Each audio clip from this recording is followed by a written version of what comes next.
dalam kitab Al-Minahu Al-Fikriyah, Syarhu Al-Muqaddimatu Al-Jazariyah, Syarhul Muqaddimati Al-Jazariyah, yaitu dalam kitab Minah Al-Fikriyah, syarahnya Muqaddimah Al-Jazariyah. Dia mengatakan orang fasik itu membaca Al-Quran dengan cara menyanyikannya. Silakan buka halaman 22. Beliau jelaskan dengan tegas di situ bahwa orang fasik membaca Al-Quran itu dengan cara menyanyikannya, yaitu bil musiqiyah, yaitu dengan cara bermusik, dengan cara menggunakan alat musik, dengan cara seperti apa orang menyanyi, maka seperti itulah mereka membacakan Al-Quran. Assalamualaikum teman-teman. Jangan lupa klik subscribe di channel Tafakur Video ya, dan aktifkan tanda loncengnya. A'udzubillahi minasyaitonirrajim. Bismillahirrahmanirrahim. Assalamualaikum warahmatullahi wabarakatuh. Alhamdulillahi rabbil alamin.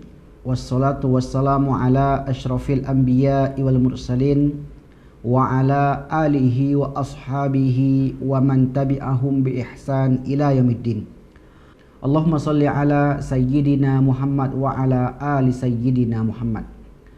Bersyukur kita kepada Allah Subhanahu wa taala dengan mengucapkan alhamdulillahi rabbil alamin. Karena sampai hari ini Allah Subhanahu wa taala masih memberi kepada kita rahmat dan nikmatnya, sehingga dengan itu semua kita dapat mengerjakan aktivitas kita sebagaimana biasanya. Dan juga alhamdulillah Allah masih karuniakan keimanan dan keislaman di dalam dada kita, sehingga dengan nilai iman dan Islam itulah kita dapat hidup di dunia ini menghadapnya, yaitu Allah Subhanahu wa taala. Selanjutnya salawat dan salam tak lupa pula kita kirimkan kepada junjungan alam Nabi besar Muhammad sallallahu alaihi wasallam dengan lafaz Allahumma salli ala Muhammad wa ala ali Muhammad. Sahabat-sahabat tafakuh yang dimuliakan Allah Subhanahu wa taala.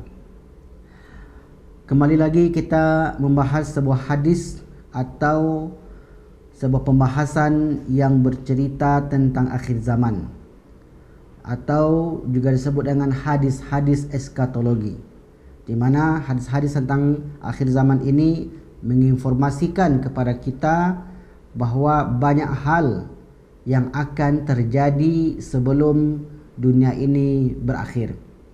Hal ini disampaikan oleh baginda Rasulullah SAW dalam banyak hadisnya. Di antara fenomena yang akan terjadi di akhir zaman nanti ialah bahwa manusia akan mengangkat pemimpin-pemimpin dari kalangan orang-orang munafik. Manusia tidak bisa terbebas atau terlepas dari riba. Manusia tidak lagi memiliki rasa malu. Manusia tidak lagi mementingkan dari mana mereka memperoleh harta dan kemana mereka habiskan. Jadi banyak sekali fenomena-fenomena ataupun kejadian-kejadian yang akan berlaku di dunia ini sebelum dunia ini berakhir. Maka pada kesempatan yang berbahagia ini kita membahas satu lagi yang pasti akan terjadi di akhir zaman nanti, yaitu orang-orang membaca Al-Quran tidak dengan lahan. Lahan itu logat orang Arab. Orang Arab yang dimaksud di sini ialah logat yang diajarkan oleh baginda Rasulullah sallallahu alaihi wasallam.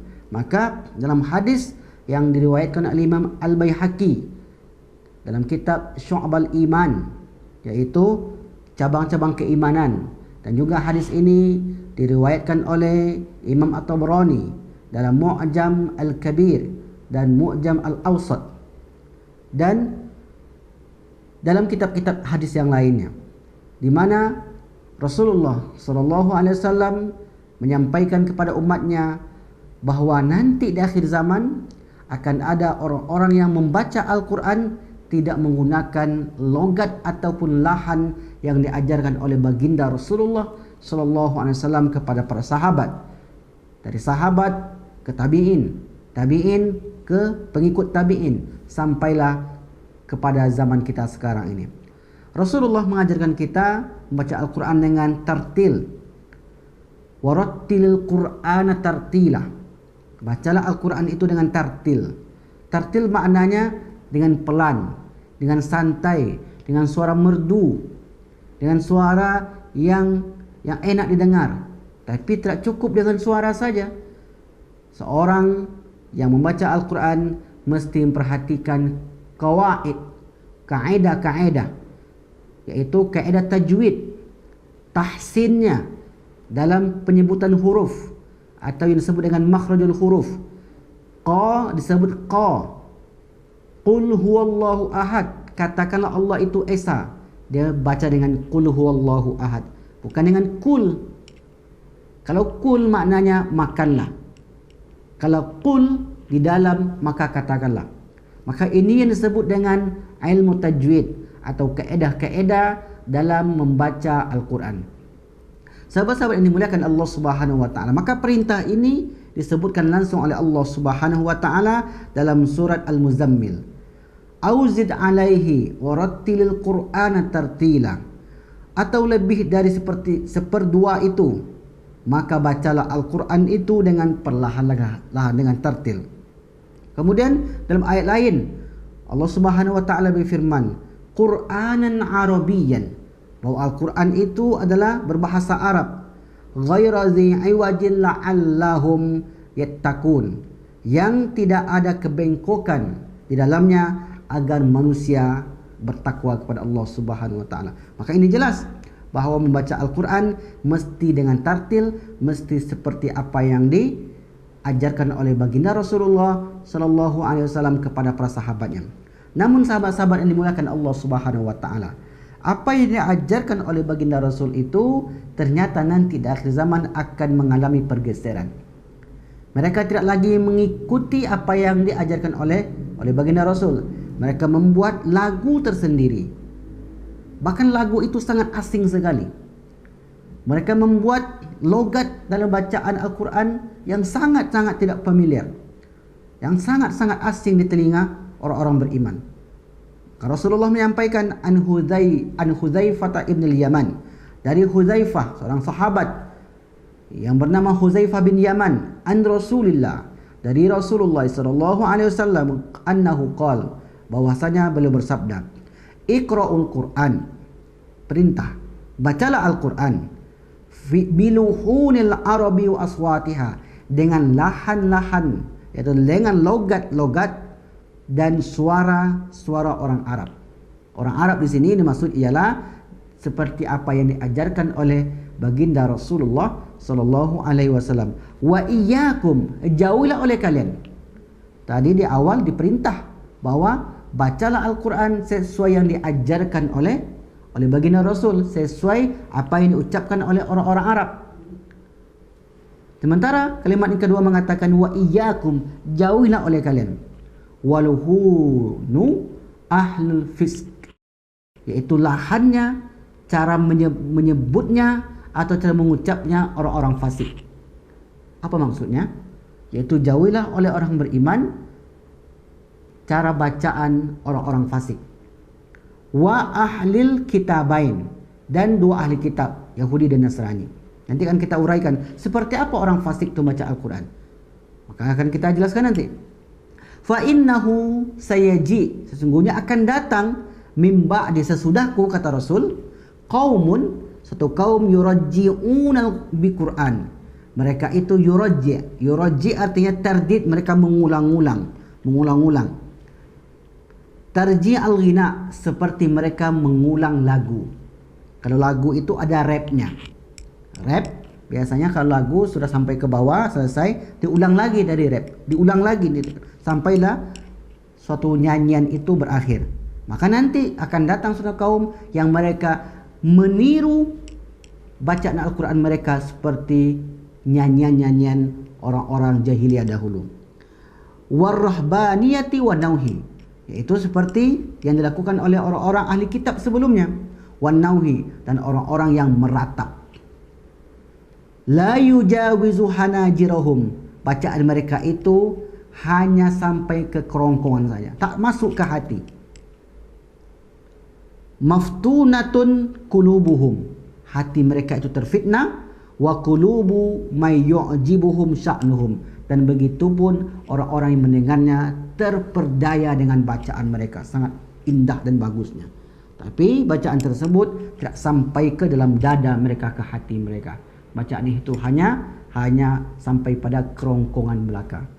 Sahabat-sahabat yang dimuliakan Allah Subhanahu wa taala. Di sini disebutkan tadi bahawa luhunu ahlul fisik, yaitu jauhilah oleh kalian cara membacanya orang-orang fasik. Seperti apa orang fasik membaca Al-Quran? Imam Al-Qari, Sultan Al-Qari, dalam kitab Al-Minahu Al-Fikriyah, Syarhu Al-Muqaddimatu Al-Jazariyah, Syarhul Muqaddimati Al-Jazariyah, yaitu dalam kitab Minah Al-Fikriyah, syarahnya Muqaddimah Al-Jazariyah, dia mengatakan orang fasik itu membaca Al-Quran dengan cara menyanyikannya. Silakan buka halaman 22. Beliau jelaskan dengan tegas di situ bahawa orang fasik membaca Al-Quran itu dengan cara menyanyikannya, yaitu bil musiqiyah, yaitu dengan cara bermusik, dengan cara menggunakan alat musik, dengan cara seperti apa orang menyanyi, maka seperti itulah mereka membacakan Al-Quran. Akan berlaku hal ini nanti di akhir zaman, pasti akan berlaku. Jadi mereka tidak lagi membaca Al-Quran seperti yang diajarkan oleh baginda Rasul, tapi mereka mengikuti alunan musik. Bahkan mereka meniru irama musik. Misalnya ada satu lagu yang mereka anggap bagus, kemudian diambil ayat Al-Quran. Ayat Al-Quran ini ditirukanlah bacaan penyebutannya seperti yang ada pada lagu-lagu tersebut. Bacaannya tetap bacaan Al-Quran, tetapi irama yang dibaca, irama yang dipakai persis seperti irama yang ada pada nyanyian-nyanyian tersebut. Nah, inilah yang dimaksud oleh Sultan Mula Al-Qari dalam kitab Al-Minahu Al-Fikriyah, bahawa nanti akan ada muncul satu kaum yang mana kaum ini membaca Al-Quran, mereka mendendangkannya, menyanyikannya seperti mereka menyanyikan lagu-lagu. Mereka menyanyikan lagu, musik. Mereka berdendang dan berjoget dengan musik tersebut. Namun yang mereka baca adalah firman Allah Subhanahu wa taala. Bahkan dalam ayat lain, dalam hadis lain disebutkan oleh Rasulullah sallallahu alaihi wasallam, mereka itu membaca Al-Quran sambil menggunakan seruling. Ini kiasan. Rasulullah mengatakan wa nas'an yattakhizuna al-Qur'ana mazamir, yaitu akan ada generasi ini mereka menjadikan Al-Quran itu bagaikan seruling. Seruling seperti apa bunyinya? Ya, kita tahulah bunyi seruling. Maka jangan sampai kita membaca Al-Quran menggunakan alat seruling tersebut. Mereka dahulukan siapa saja yang bisa menyanyikannya. Jadi dalam hal ini tidak lagi dilihat orang yang faqih, orang yang hebat dalam baca Al-Quran, orang yang paham dengan isinya, tetapi mereka hanya memilih siapa suaranya yang paling bagus. Yang dikedepankan ketika itu adalah suaranya, sementara kaidahnya, makhrajul hurufnya, tahsin bacaannya tidak lagi mereka utamakan. Maka Rasul katakan yuqaddimunahu yughannihim wa in kana aqalla minhum fiqhan. Yuqaddim, mereka mendahulukan orang-orang yang tidak mengerti persoalan agama sama sekali. Diundang orang baca Al-Quran, suara meninggi, bahkan huruf itu sudah berubah. Bahkan yang seharusnya 6 harakat itu menjadi 20 harakat. Seharusnya itu ada 2 harakat menjadi 8 harakat, dibaca panjang. Maka kata Rasulullah, pasti akan muncul nanti kaum-kaum ataupun generasi-generasi yang membaca Al-Quran demikian. Maka oleh karena itu sahabat-sahabat yang dimuliakan Allah Subhanahu wa taala, apabila misalnya kita telah melihat fenomena atau kejadian seperti yang kita sampaikan tadi, maka itu pertanda akhir zaman sudah datang kepada kita. Karena memang banyak sekali pertanda akhir zaman ini.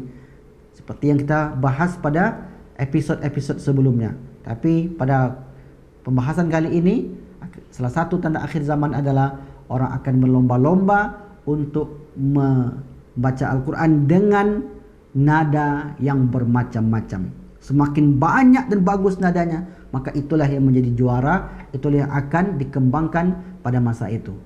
Maka seharusnya bagi penuntut ilmu, bagi para penghafal Quran, bacalah Al-Quran itu sesuai dengan logat orang Arab, sesuai yang diajarkan oleh baginda Rasulullah SAW. Kalau panjang 2 dibaca 2, panjang 4 dibaca 4, panjang 6 dibaca 6. Karena Al-Quran memiliki kaedah-kaedah yang tidak boleh dilampaui oleh para pembacanya. Mungkin itu yang dapat kami sampaikan. Mudah-mudahan apa yang kami sampaikan ini bermanfaat. Walafu minkum. Wassalamualaikum warahmatullahi wabarakatuh.